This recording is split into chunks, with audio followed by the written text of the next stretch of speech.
Welcome back to the OSM channel. Now, unfortunately, our time in this world in human form is only temporary. Personally, I believe we don't really die. I believe we simply transform states of matter. We go through a metamorphic period. As our bodies are placed in the ground, we decompose. That adds nutrients to the soil. That fertilized soil blooms new life. As for our energy, our spirit, I believe it's maintained. Every now and then I'll have something happen that I can't quite explain, and that's what I attribute that to. That's what I choose to believe anyway.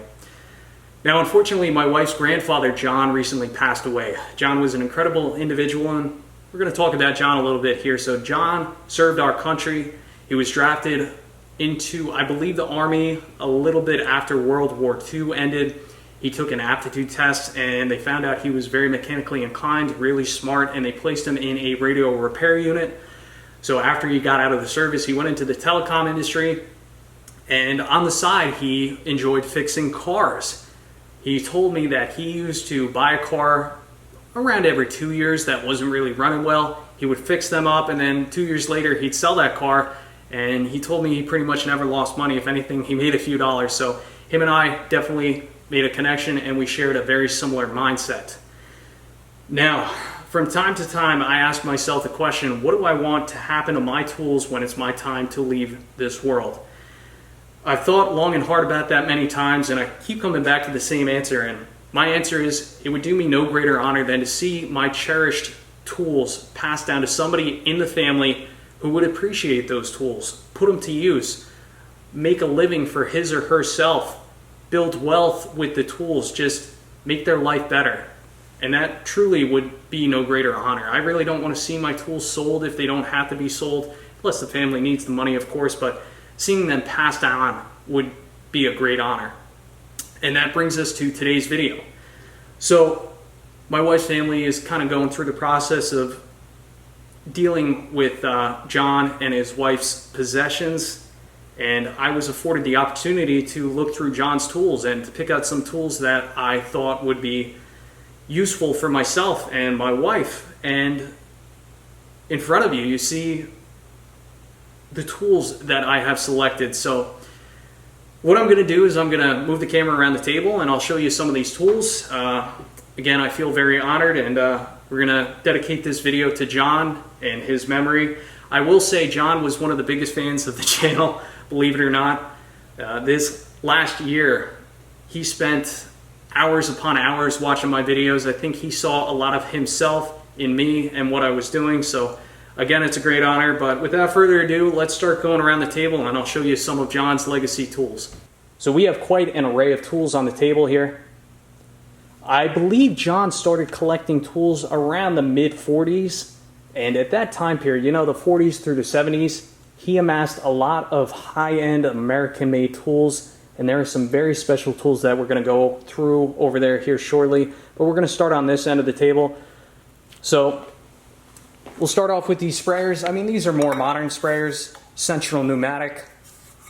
I've never owned a sprayer like this, so this will definitely be nice to have around the shop. Have a smaller one too. I hear that they're starting to ban aerosol cans in Canada, so these may definitely be a necessity in the future here.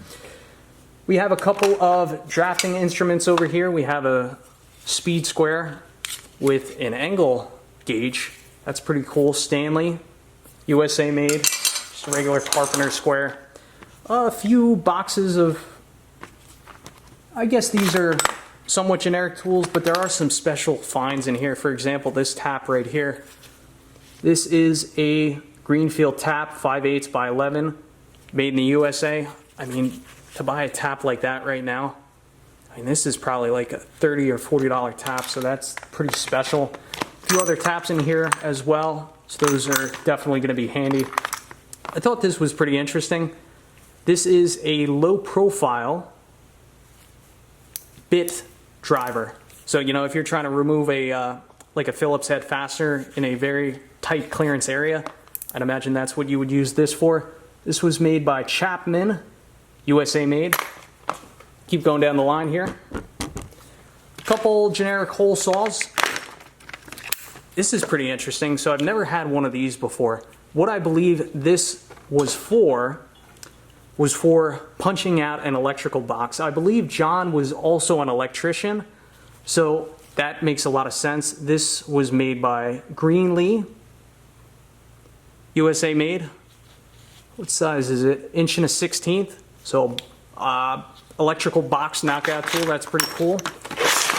Could always use drill bits. These bits were made in the USA. They have like this C star logo on there. I'm not sure what brand this is. Is that Craftsman? I don't really think it's Craftsman. I don't see anything on the box. So if you know what that C logo is, please let me know. We also have an older set of Milwaukee drill bits. I'd imagine these were made in the USA, 29-piece set. I don't know, when do you think this is from? 90s, 80s maybe? That's my guess. We have some modern tools here. This is made by Black & Decker. So it looks like you have just some drivers on one side and then countersink drill bits on the other side of this. So I guess you flip it around in this chuck right here. So that's a pretty cool tool when I'm doing some woodworking. These look like maybe some countersink bits. Craftsman. Imagine these are made in China. It doesn't say. This looks fairly modern. Mechanics mirror. Could have used this. I just did a manifold job on that GMC Terrain. So that'll definitely be useful. Couple masonry bits. These are made in the USA. Craftsman. Probably got these at Sears. I used to love going to Sears, I tell you. I used to get a pair of jeans and then I could pick up a tool, pick up an appliance. Just wish they kept up with the times. You know, they really decided not to go online and try and copy what Amazon was doing, and I think that was part of the demise. Just mismanaged. I love having these long drill bits. These come in handy all the time. This one's 3/8, made in Brazil, Irwin, very handy. Just some generic modern drill bits made by DeWalt, always handy to have. Going down the line here. You know, I never had a full spade drill bit kit, so anytime I see spade bits I tend to pick them up. But along with these two spade bits I found this spade bit extension piece, and I thought this was really cool because, you know, if you need to drill into wood kind of far away, as opposed to having to buy a whole long bit like this, you just put whatever spade bit you need on the end of this, and if the bit breaks or gets dull, you just replace the bit and not the whole shaft. All right, so now we're starting to get into some cool tools. So I don't know what the proper name for these are. I call them bit drivers. I think a lot of electricians use these. I've never had a set before, but for me, these are gonna be really handy when I'm working on small engines. They're made in Taiwan, fairly modern, but still handy nonetheless. We have another small bit driver. This was made by General Hardware Manufacturing Company, New York, New York, American made. Still works like a charm, reversible. Now this tool right here, I know what this tool is because I actually had to make one. Any idea what this is? This is a drum brake adjuster. And this really is the proper tool. You have two different angles so you can get in there and adjust that screw on the drum brake assembly, so it is nice to have a proper one of those. We have a copper pipe cutter. This one's made in America by Superior Tool Company in Cleveland, Ohio. Cut looks like 1/8 inch to 1 1/8 inch. There's your reamer, so after you go around the pipe and cut it, you would ream out the inside to prevent any turbulence from having a burr on the inside of that copper pipe. This is a cool tool right here. So this is a tap driver. This is made by Stanley in the USA. Now, what's special about this one, aside from the fact it's made in the USA, I mean, this is the tap driver I have right now, which is, you know, a Chinese piece of junk. What's special about this one is you can control the drive. This is a ratcheting tap driver. So if we go down with this switch, that's reverse. If we go all the way up, that's forward. If we go down in the middle, it's locked. I mean, that is just so handy. Can you imagine trying to tap something and just turn your wrist a little bit at a time and go up, and then you can back it out? So this is a really nice tool, and I'm very thankful that I have this now. We have a few different feeler gauges. This one's made by Katie Tools, Lancaster, number 6. They're a little bit rusty. They need to be cleaned up a little bit, but there's a lot of feeler gauges on here. A lot of different sizes. So those are definitely going to come in handy. We also have a few gear pullers. I really don't have much in the way of gear pullers. So these look like they're going to be handy for working on small engines and pulling small gears.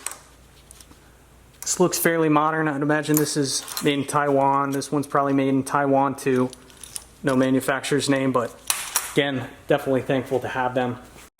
All right, now we're getting to the good stuff. So we have a lot of really high quality American made sockets. I'll just go over 4 of them here. So here we have an 1.25 inch.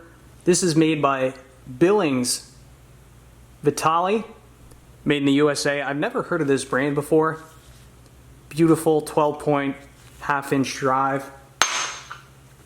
Here we have a good old Craftsman, made in the USA, 3/8 inch drive, 18 mil, 6-point.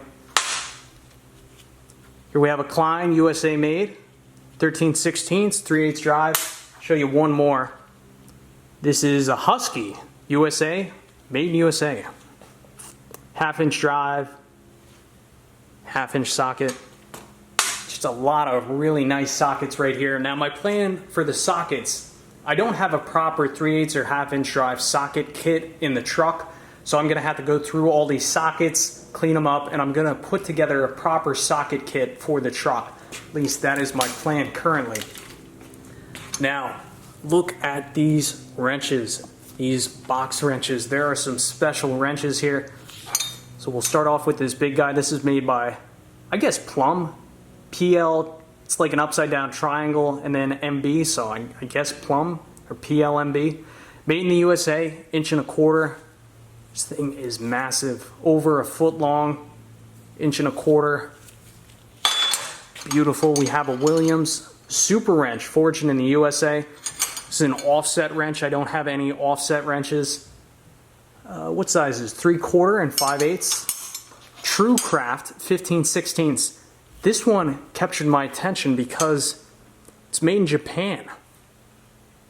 Can you see that? I've never had anything Japanese made. I've heard Japanese make really high quality tools, so very pleased to have that. Look at what we have here. Snap-on, 1 inch. Looks like this wrench could definitely tell some stories. Still in great shape though. You know, I've never had a snap-on tool in my life, so it's just a fantastic honor. It really is. Here we have another offset wrench made by SK Tools, 1/2 inch and 9/16. You know, when you need them, you need them. Here we have a brake line wrench. I think it's a brake line wrench, right? Because it allows you to go over the brake line nut. Snap-on, 1/2 inch, 9/16. What a beautiful piece of tooling there. Wow. Let's focus on the socket wrenches for a second. So a lot of these are Craftsman. This one's a Wizard, forged in the USA. I've never heard of Wizard. Really smooth mechanism. Keep tool clean and oil, it says. Yeah, never heard of Wizard. Craftsman, 3/8, 1 foot long breaker bar. Very nice. Looks like a 1/2 inch drive breaker bar. What tool company? Her brand. Made in the USA. This thing just feels beefy. Really nice job on the manufacturing there. A few other made in the USA ratchets. This is a modern Taiwan ratchet, but this one's pretty cool because you have a 3/8 inch drive on one side and then a 1/4 inch drive on the other side. So, you know, if you're doing a lot of engine work with 2 different size fasteners, you know, you could have one socket on one side and one socket on the other side. So that's pretty darn cool. This is definitely going to come in handy. Now let me show you my 2 most prized tools that I've received. These are very special because they are both snap-on. 1/4 inch drive snap-on. This is a GM-70-M, USA made. Really smooth mechanism. What a piece. I almost want to put this in a display case. And here we have another snap-on wrench. has the red cap on the back. I don't know. Any Snap-on guys out there, do you know anything about the red caps on the back? I feel like you don't really see that anymore. I guess that's an old school thing. This is a Snap-on F730. The only thing about putting it in a display case, I don't know, I feel like John would want us to use these tools. You know, I would compare possessing these two socket wrenches to having a sports car. Do you want your sports car to sit in the garage and collect dust, or do you want to get out there, drive it, enjoy life? You know, I'm a believer in enjoying things because our time in this world is only short. You can't take it with you, so I think we're going to use these. Keep these in the box, and I think you can definitely look forward to seeing these two wrenches used in future repair videos. What an honor. Here we have some very special ratcheting wrenches. I've actually been looking at getting a set of ratcheting wrenches for quite some time, so this really does come at an opportune time. I mean, really you could get by without these, but for some jobs this just makes all the difference. Now these are very special yet again because look at the brand. Snap-on. This is an R2426S. American made, of course. What's cool about this, it says on one side and off on the other side. Righty tighty, lefty loosey, so you never get mixed up. Clean, inspect, oil regularly. Just some very special tools here. Snap-on, Snap-on, Snap-on. This one's Klein, this one's Armstrong, and a Snap-on. These two are made in the USA, by the way. This one is a 12 point, so that's pretty cool. 1/2 inch drive, 9/16. Rest are 6 point. Yeah, these are definitely going to come in handy. Here we have a box of primarily 1/4 inch drive sockets. Imagine these are mostly Craftsman.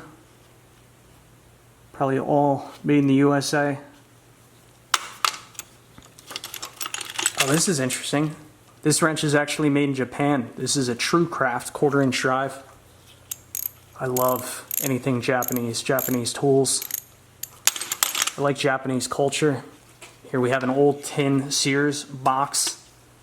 When do you think that's from? 60s? Looks like it was red or green at one point. I think it was green and then he painted it red. That's what it looks like to me. Old Sears logo in there. Very nice piece. And we have some more very special heritage tools here, so I guess we'll start with the extensions. 1/2 inch drive, Snap-on. Looks like 4 inch length. Oh man. In the words of Wrangler Star, this gives me the fizz. Her brand, USA. Another Snap-on 1/2 inch drive. Maybe 3 inch. Oh, what a beaut. Look how thick that is. I bet you that'll never break. Craftsman, USA. Craftsman. Craftsman. What do we have here? Another Craftsman. I thought this was pretty cool. This is a 1/4 inch drive flex extension, like a giant spring. I'd imagine you can't really get much torque on this, but if you're trying to start a bolt or get it around a corner, this would definitely be helpful in that situation. I don't think there's a brand name on it. Oh, there is. What do we have here? It says made in the USA, but I can't make out a brand. I've never had a set of crow's feet. It's rare that you need them, but when you need them, you absolutely need them. We have a few here though. We have a Snap-on 13/16. Also have a Snap-on 11/16. We have this big 12 point. Made by Snap-on. 3/8 inch drive, 1 1/16 inches. Now I wonder what he bought this for. There had to be a very specific job that he bought this for. See, there's a bit of an offset. Yeah, I wonder. Very special piece. Again, very honored to have that. Couple of What are these? 3/8 inch drive. Torque sockets. These are modern, made in Taiwan. Never had a set of these before. These will definitely come in handy once in a blue moon for sure. What do we have here? Another snap-on. 3/8 Allen, 1/2 inch drive. And we have a Craftsman, looks like a number 3 Phillips 3/8 drive. This is probably for removing those brake rotor screws. Looks like it'd be perfect for that application. A little bit of wiggle in there, but it's still got some life left in it. Obviously a couple different adapters, you know, 1/2 inch, 3/8, 3/8, 1/4 inch. Little 1/4 inch swivel. Brand on this 1/4 inch swivel looks like Industro Super USA. I've never heard of that company before. Needs a little bit of oil. I'm sure with a little bit of oil she'll loosen right up. Where are these made? Craftsman. Oh, they are made in the USA. I mean, these may be older, just lightly used. A little bit of a swedge on this guy. So I definitely used this one a little bit. This square caught my attention because it said Japan on it. Imagine it's a high-end square, but there's no manufacturer's name on it. So I'd imagine this is probably an older Japan square. I don't know, does anybody have any ideas on this? We have a few different Allen wrench keepers made in Taiwan, Durex. The thing I like about these is I have a lot of Allen wrenches, but they're just kind of loose in a plastic container. I mean, with this, you can tell what sizes you have in the back, whether it's metric or SAE. This is all SAE. This one's metric. This one's made by Klein, USA. Smaller Allens. What do we have here? Another Klein. So I bet you these two, well, probably all these. He probably kept these in his electrical toolbox. He was probably using these a lot. We also have a drill bit size identifier. I never had one of these in the past. Needs to be sanded down a little bit, but we could take that rust right off, get it back to life. Now these, I'm not sure what these are for.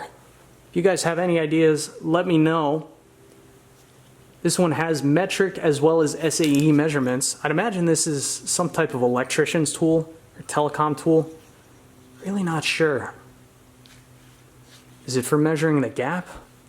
There must have been something that you would use this for to set the gap. I mean, I don't think it's a spark plug gap tool. It doesn't look anything like that.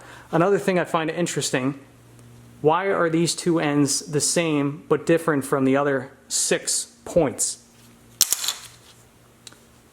This one, another tool, I'm not really sure what it's for. It's almost like you have these staples, 0.025, 0.030. Really don't know. I'm sure I could look it up and find out, but I'd like to know if you guys know what these two tools are. Here's another tool I really don't know what it's for. There's no name stamped on it. Red handle. The top of the tool is slightly offset, almost like you use this for bending something. There's an interesting point on the other side of the tool. I don't really know. If you guys know, let me know what these 3 tools are. Be really curious to find out. Few hammers, rubber mallet. I'm losing my rubber mallet all the time. I'd really like to get a brass hammer. That'll definitely come in handy. I also found a lot of value in this hammer. This is a pretty darn heavy hammer. I think it's made by Stanley. But what I like about this is there's a lot of mass, yet the head is pretty narrow. So if you're in a tight spot underneath the car or something, you can get a good bit of momentum going with this and work yourself out of the jam. Head's still pretty darn tight. 2 set wedges in there. Yeah, made by Stanley. 2-pounder. USA made. Good hammer. We have a couple big tools. We have a large pipe cutter. I think you would use this for cutting black pipe. Correct me if I'm wrong. I'd imagine this would be used in conjunction with a pipe threader. This is made by Rigid in Ohio. I wonder what size you could cut with this. I think it says it on the other side. It says 1 to 2, so I guess you could use this for 1 to 2 inch black pipe. That would be my guess. Let me know if I'm wrong. But definitely nice pipe cutter. And here we have a couple big guns. We have a rigid 24-inch all steel pipe wrench. This guy's made in Cleveland, Ohio. The jaws are still very sharp, so this received very little use. You know, I won't use this often, but there will be times when I'm absolutely going to need this. So. Needs a little bit of oil, but this is a beautiful tool. We also have probably like a 3-foot crowbar. Nice piece of tool steel. Could not find a manufacturer stamped in this anywhere. So I'd imagine this is probably pretty generic.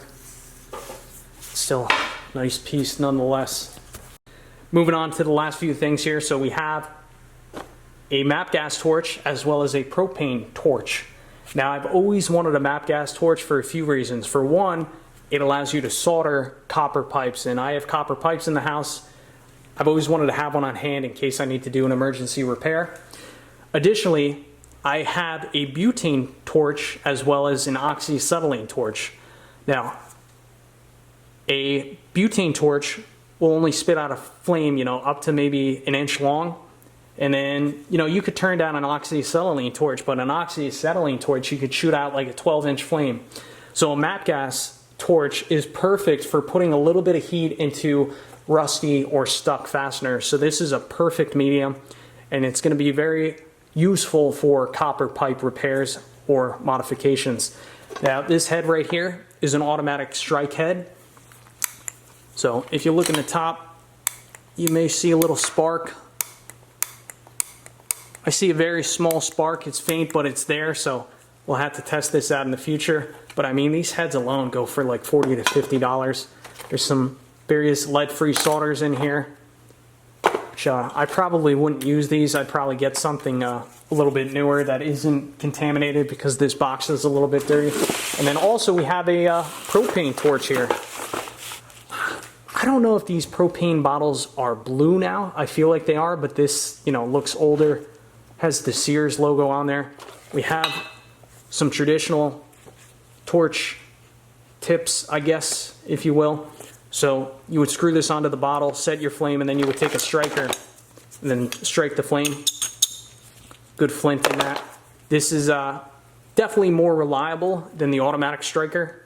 Like, this will pretty much last forever, I'd say. But of course, you got to remember to shut off the gas, and it doesn't strike automatically. So something kind of cool in here. Old pack of Camel matches. One left. I wonder if he used this to strike the torch, or I wonder if he was smoking a few cigarettes. Not really sure, but that's pretty cool, pretty special. I found another book of matches. Somebody wrote the boss on one side, and if we flip this around, we have John's name. Appears to be the same writing, so I guess they nicknamed him the boss. One match left in this book as well. Interesting. Another book of matches here. Old Singer, Marlboro. Ranch Party continues in '99. Win the trip, rock the ranch. And the final thing that was passed on to me is this Weller electric soldering iron. I do have a Weller, however, I don't have one that has these other tips. So what's advertised here says you can use it for obviously automotive, electrical, but also crafts. They show a picture here in which they use this flat plate style tip for cutting some kind of foam. The other one here, they say you can use it for tile. I don't really understand how that would work, but I'm sure you guys will let me know. This one's made in Mexico.